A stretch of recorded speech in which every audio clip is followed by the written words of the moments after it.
Yeah, that's the kind of mood I'm in today, y'all. I think it's really the fear. I'm masking all the fear. Like I said, I'm scared. We present our fear in different ways, so I gotta get my bravado on.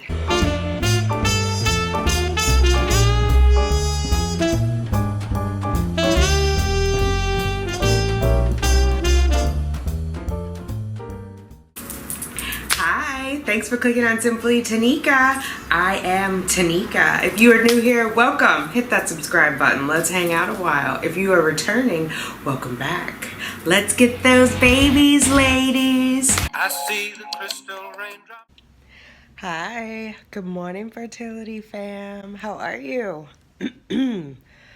My goodness, it is Tuesday, June 5th. I hope you are well. I missed you guys. I always miss you guys by the time Tuesday comes around. And I don't know what I'm doing with the vlogging schedule. I don't know if it's going to be Monday through Friday or Tuesday through Saturday. You guys let me know what you want to see. Yeah, I gotta revamp the schedule. But it is Tuesday. I am 10 DPO. I am meant to test on Friday, and so I'm gonna wait. And my heart goes out to Genesis Loving's TV. She had a BFP, and then she was notified she was having a miscarriage. Like, her HCG was 9, and they said that that wasn't going to be viable based on her LMP, last menstrual period. So, which was interesting because I always thought anything over 5 was a pregnancy, but apparently there's more calculations in there. I think at that initial one, like 2 weeks after ovulation, I don't know, but it scared me because she got a positive at home, and then when she went to get the confirmation, yeah, she got that news. So I'm not gonna. I don't want to know. I don't want to know until I have to know. I'm not having any symptoms anyway, so I'm not really pressing myself to have a test, I think. Yeah. I don't know, unless, like, I ended up, because the last time I talked to you guys, I had to take everything off because, in fact, I was in this outfit. I had to take everything off because my skin was irritated. So, like, the whole weekend, my back was on fire. I iced it. I don't know if that's a symptom or if I was having a reaction to the cream that Dr. Halem gave me. That's probably more likely. And then, yeah, and now I just don't feel comfortable in a bra from the front or the back. So I don't know if that's a symptom or if that's more of like other stuff going on. Yeah, but that's pretty much it. Like, I'm not overly tired or anything unusual, and I'm scared. I'm scared to test either way. I don't want to get a BFP and then find out that it's not viable. And I don't want to get a BFN and then find out it's a BFP. So there's no win. So that will cure your POAS addiction for sure. That is pee on a stick addiction for the new ladies. And if you're new here, welcome. Let me know what brings you here. Where are you in your TTC journey? Are you just starting out, which I think is super smart, to get intel before you actually TTC? Or have you been at it a while? Like, no judgment. Just let me know down below what brings you here, how you're doing, and how the fam can help you. Welcome to the fam. Click subscribe if you haven't subscribed yet so you can officially be a part of the fam, and click on that notification bell and you'll know whenever I upload a new video, especially because I have no idea what I'm doing with the schedule. I think it's gonna be Monday through Friday, but I kind of like Tuesday through Saturday. You guys let me know what you like. All right. I just wanted to get started with you guys. It looks nice outside. I'm going to get dressed and go out and be a productive member of society. All right, I'll talk to you guys in a bit. Bye. Hello. All right, we have made it out of the house. It's nice out. The birds are going crazy. There's a breeze. It's not humid or muggy, not yet, knock on wood. So yeah, today hopefully it's not gonna be too crazy. I have therapy in the afternoon, and I have a list of things I have to go over with her because I was not happy about last week's therapy, but I had to ruminate on it, and then I was like, how do I make this constructive? And that's one of the things, I think I said that to you guys before, I'm working on like speaking my truth. And so if I can't tell it to the therapist, I'm not gonna ever be able to tell it to anybody.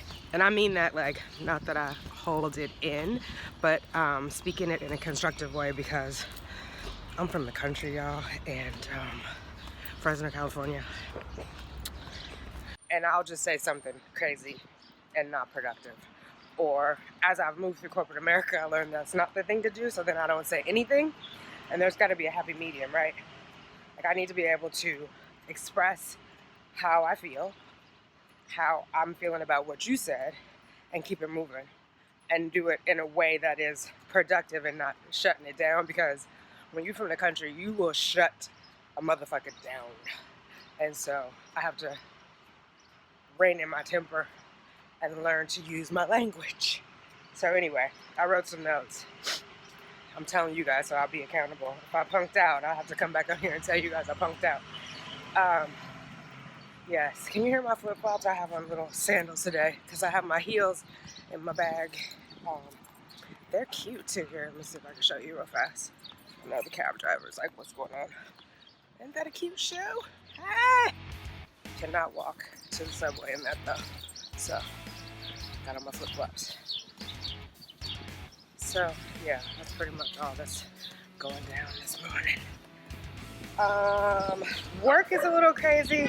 The beginning of the month is always crazy. I think I say that every month. I'm trying to be calm, cool, and copacetic. Get the reports done. Yeah.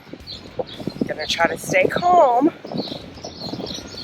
This medication is not helping. I'm just gonna add that. This is fertility meds because I've been a little but gonna stay calm. Keep it moving. I just listened to Cardi B. 2 songs. Bodak Yellow, I Make Money Moves, I'm a Boss. And then I listened to Be Careful. That might not have been the right thing to do before I went to sit in corporate America. But what's done is done. And I'm pumped. They better get ready. Yeah, that's the kind of mood I'm in today, y'all. I think it's really the fear. I'm masking all the fear. Like I said, I'm scared. We present our fear in different ways, so I gotta get my bravado on to handle my fear and push through it. If I'm nothing else, I'm a survivor. I know how to get through something, good, bad, or indifferent. Okay, we got somebody on the boombox and a scooter. I'm gonna go. This is gonna be an editing nightmare. Bye, ladies. Hey fam, I made it home. Today was a quick day. I did go to therapy. I did stand my ground. I didn't punk out. So I talked to her about the things that had been bothering me and like what I didn't like about our last session and what I perceived to be her negative comments about my relationship with Cheyenne. And she was open to it. She was here for it. So I was glad. And it was a big step for me because I didn't I could have said it sooner, but let's just focus on the good part. I didn't let it fester and then just blow up one day, right? Like I went through it all. I was rational. I explained how I perceived it, and she was very receptive. I didn't like that she was asking me so many procedural questions about my journey. Like last week when I was talking to her about when my lining was too thin and like being freaked out about it and having the scan and then going to have another scan, and she was asking me about synonyms. Like I'm telling her about my anxiety, and she was like, "Oh, is the scan the same thing as an ultrasound?" And I just could have fell off my chair. I don't know. Like that's not what or not ultrasound. What did she say? Sonogram. Is the scan the same thing as a sonogram? Now, mind you, we had spoken about mid-cycle scan the week before when we talked about what am I preparing for. And so I told her it was for monitoring my endometrial lining or uterine lining and my follicles. So we already had that foundation set. So then for me to be talking about it, I'm talking about the angst of it all. And then for her to ask, is it the same as a sonogram? I was like, are you listening to what I'm talking about? I don't want to talk about synonyms. Like you can, and I'd said it to her during that session, like you can Google that. And then I felt bad later because I was like, oh, did I snap at her? But I mean, I don't know if that was the nicest way to say it, but it was what I was feeling. And I think the medication is making me a little punchy. Although I don't want to be like Roseanne and be like, oh, the medication is making me racist.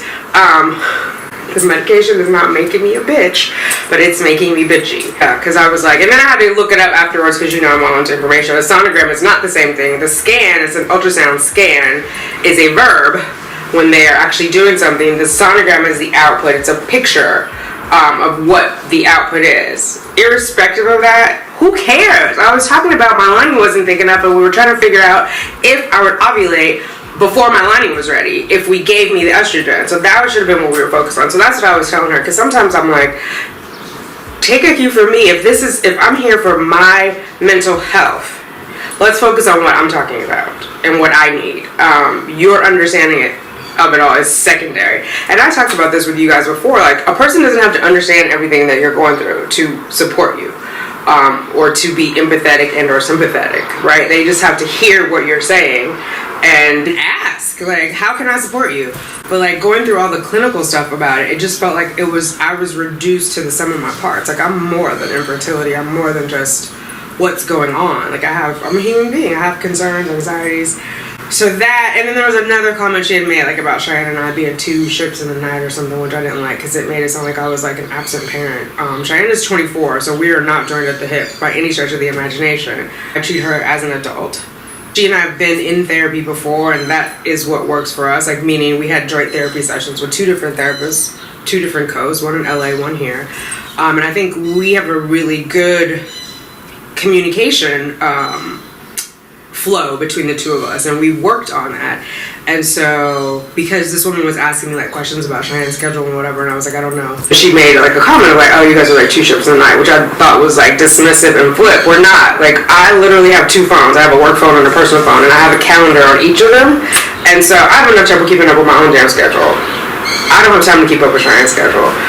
If we are coordinating something, like we're going to go to dinner, hey, let's go on Friday, are you free? Okay, I'm not, let's do Saturday, or the movies or whatever, then we get in sync.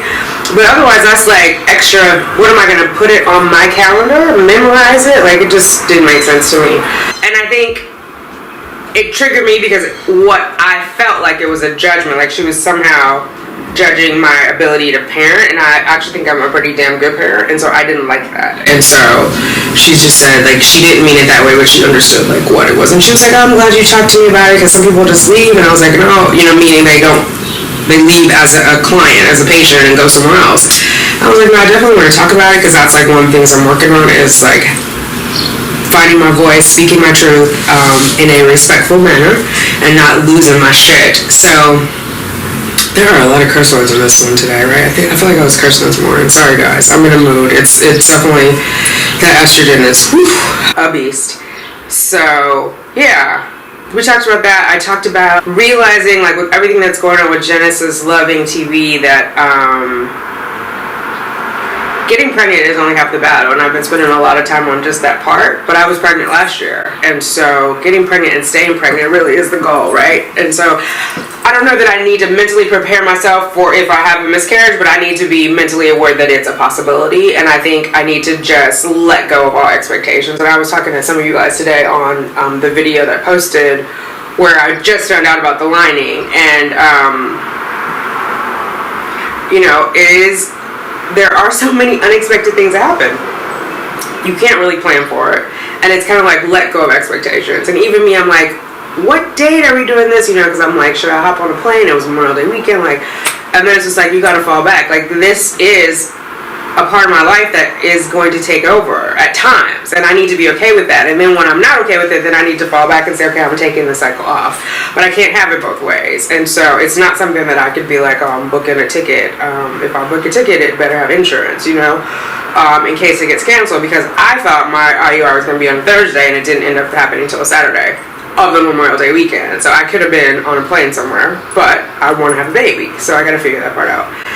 And I think the more I try to control it, the more it wrestles away from me. So it's a foolish notion to think that I can control any of it. So is that a sacrifice? I don't know.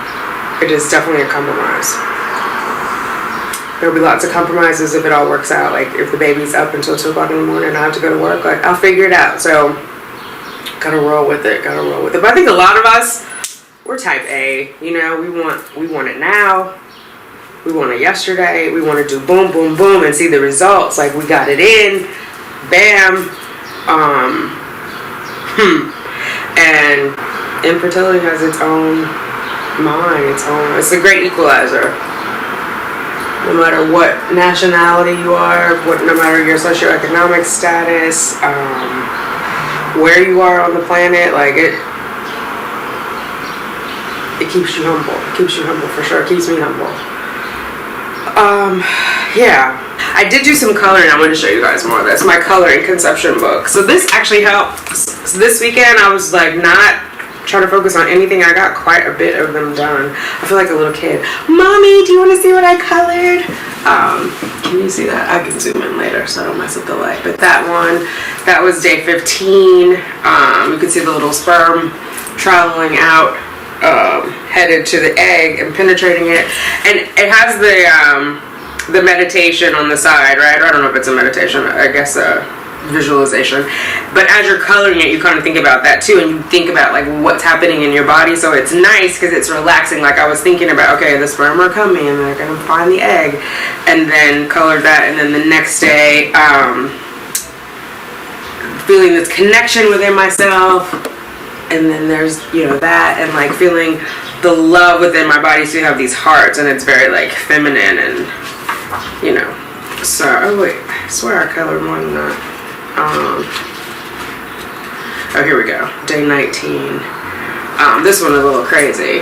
There's a lot of pussy willows in here. I don't know if that's a euphemism, not so subtle. Just had fun with it. Day 20 for the feeling the love I have for myself. So I highly recommend coloring. It's very like relaxing and meditative, and it's actually something I did instinctively. The week that I had the miscarriage, I did a lot of coloring. I did a lot of butterflies. I love butterflies. They mean transition. At least for me, I interpret them that way, of sort of like having been a caterpillar and then transforming. So transition, transformation, beauty, and sort of being still before your transformation. And so I remember coloring a lot after I had the miscarriage, and somehow this makes me feel connected to my angel baby and to my rainbow baby that I know is coming. So it just gave me a sort of peace, and thinking about letting go of expectations and taking it all in stride, and just knowing my boundaries, right? Knowing where I am and who I am and what I am, and just really owning that, I think is important. Onward and upward. So a little bit of symptom spotting. I said I wasn't going to do it, but I will say, like, this was the weird thing. Two weird things. Whenever I drink cold water, my uterus was contracting like crazy. Which I remember when I was pregnant with Cheyenne, like if I wanted her to move, I would drink cold water, because like, you know, they tell you like, well, if you haven't been pregnant, but if you haven't been pregnant, when you're pregnant, they want the baby to move, and you kind of like count how many movements they have. And what happened is, remember, she had the intrauterine growth restriction, so her movement was very tight, and like her little foot would get stuck up here. If I didn't feel her move for a while, I would drink cold water, and then she would get to moving around because it's all going down there. So I felt like that, obviously this would be way too small for anything to be happening, but I'm like, well, maybe something's implanting. It could be, I don't know. And then the other thing is the areolas on my boobs are doing like little raised bumps around the nipples, which is like, it was that way when I nursed her. Again, if you've had kids, if you nurse, like they would have like little, especially if like a duct got blocked, they would get larger, but just in general, which they don't normally do that before AF. So that is, I'm going to call that a symptom, even though I'm not supposed to be symptom spotting. And it might not be a symptom of pregnancy, it just might be a symptom of my mind. Or it could be the estrogen too, right? It could be contracting because of the estrogen, because the patch is there. But it could be how my breasts are responding to the additional estrogen. Again, I'm surprised that I had to take it through my beta, that I have to keep applying it, but it is what it is. They did not give me progesterone because my progesterone was at 8 something, whatever it was, the last time we talked. And yeah, so I don't know if those are symptoms, but I just wanted to go on record of like that I noticed today. And I did it a couple of times with the cold water because I was like, am I tripping? So I went, and then I had like some tea, and then I went back and did ice water, and every time it was like, so symptom, not symptom, I don't know. All right, ladies, that is it. I hope that you are well, and yeah, I hope you're well. Let me know down below how you're doing. I want to check in with you guys. I missed you guys. Alright, if you like this video, please give it a thumbs up. Please remember to share it with anyone who might find it useful. And subscribe if you haven't subscribed. Click the notification bell so you'll know when I posted a new video. And I'll talk to you guys later. Bye. Mwah. Baby, that's to you all. I see crystal raindrops fall, and the beauty of it all is when the sun comes shining through to make those rainbows in my mind.